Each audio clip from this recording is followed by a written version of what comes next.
I enter her room where she's been tied to the bed for 2 days. The smell of the place was disgusting. I pulled my germ mask over my face.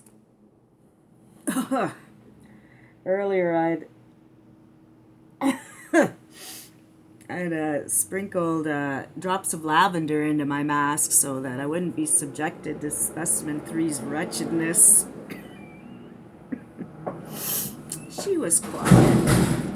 Ugh. She was quiet, watching me with fearful eyes. I hope you've had some time to reflect on the choices you've made. I stood by her side of the bed. She lay naked on the plastic sheets, smeared with her own feces and urine.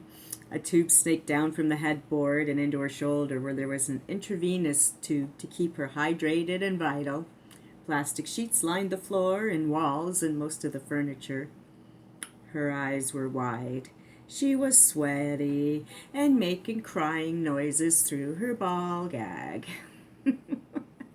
You can't just run around fucking my boyfriends behind my back. There are rules.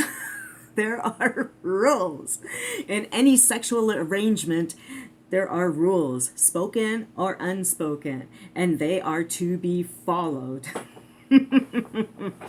I paced around her, staring into her eyes. My eyes were brown today, dark and daring. She tried to squirm, the chains rattling against the wooden frame of her white princess canopy bed. Your pretty white room is getting pretty filthy with all this mess you're making, I said. I turned and walked away. I gave her a moment to believe I was gone. I waited a few moments. Then I rolled a metal table into the room. The disappointment on her face when she saw that I had returned was priceless. Her fear began again, a panic struggle, as if she hadn't already tried every form of escape over the past 2 days. The trolley clinked as I rolled it near the bed.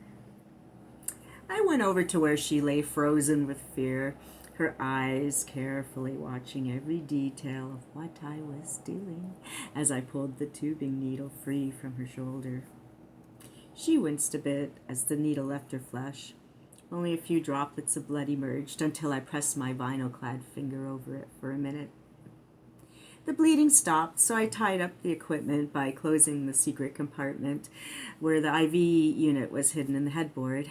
The needle and tubing were disposed of in the hazardous waste barrel in the corner of her room. Items could be dispensed into the barrel, but not removed. I only brought in the barrel when I knew there would be big jobs, such as ones involving plastic sheets and feces. I wore gloves and the mask and a long-sleeved vinyl apron over my lab coat. I uncinched the chains and they rumbled loose until she could move her arms freely. I uncuffed her and rubbed her wrists. She didn't have the energy to claw at me. I unshackled her legs. She slid around in her own filth, trying to get the feeling back. I removed the sheet covering the trolley. The shelves held cleaning supplies, towels, bedding, plastic, disposable wipes, sprays, and more. In the side panel was a leather riding crop and a leather flogger. "Stand up," I commanded. I knew it would be hard for her. Plastic sheets slid between her feet as she faltered. Her eyes were lost. Great foamy loops of spit dripped down from the ball gag in her chin. "You've made quite a mess here. Clean it up." She pointed at her own body where she was filthy, but I ignored her gestures. "Clean this place up. You need to wipe down the plastic before you roll it up. Use the disposable towelettes and put them in that big barrel." She stood there. I went to raise my flogger. I didn't really want to, as she was covered in shit and it'd be a waste of a $3,000 worth of braided leather. "Fine, go take a shower. But remember, you drip on the way, there's more mess for you to clean on the way back." She was clever as she wiped the worst of the sludge from her legs and feet and put the waste in the disposable barrel. When she was satisfied the bottom of her feet were clean enough, she carefully made her way to the bathroom. I watched her take a long, steamy shower. It was nice to smell her soapy freshness again instead of that hideous shit smell.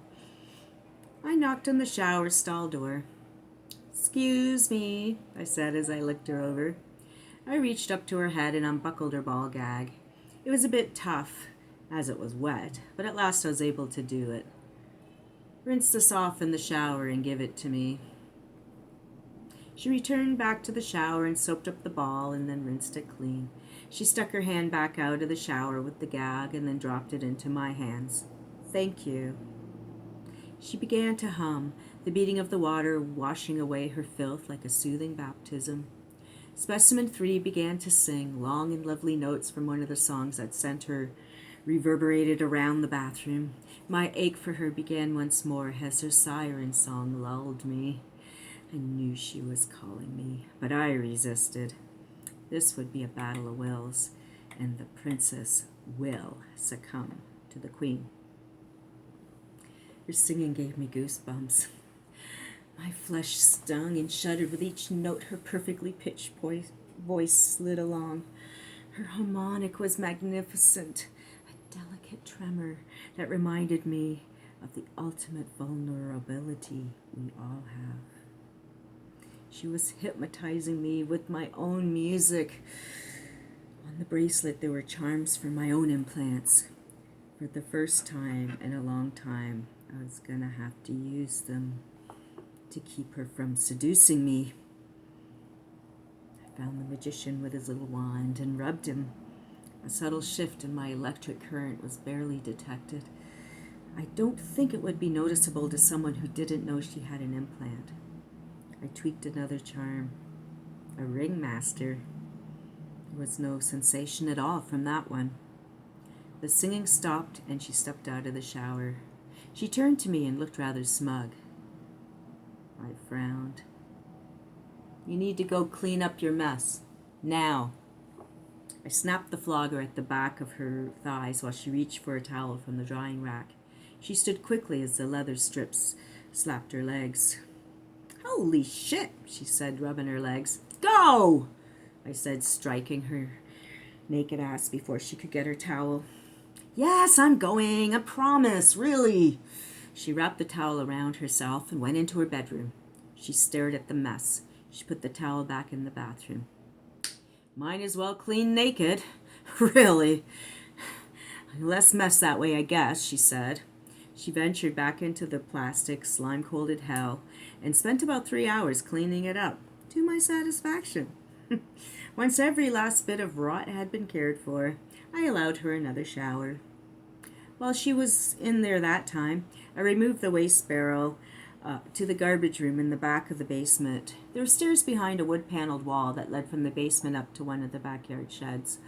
I lounged on one of the couches in the newly cleaned room while I listened to her fidget around the bathroom.